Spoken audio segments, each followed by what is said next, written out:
Hola, buenas tardes amigos de Magic Dreams Barcelona. Estamos frente a la Casa Planells, situada en la avenida Diagonal 332, esquina con la calle Sicilia, en el barrio de l'Eixample, que es obra de Josep Maria Jujol y Gibert durante los años 1923 y 1924.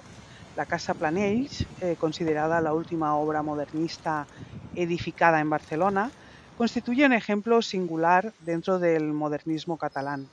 Su diseño se caracteriza por una estructura sinuosa y el uso predominante de formas curvadas. Destacan especialmente el balcón curvado, situado en la esquina, y las losas onduladas de los balcones, así como el contraste entre las dos fachadas, la orientada a la calle Sicilia, que es de líneas más rectilíneas, y la que da a la avenida Diagonal, que es más de composición más orgánica.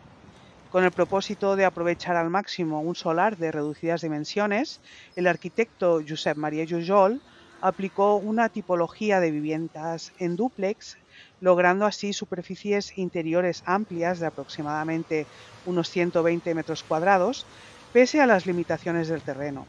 En el interior sobresalen la escalera principal, las barandillas de hierro forjado, los mosaicos y la columna central, elementos todos que reflejan la inconfundible estética del autor.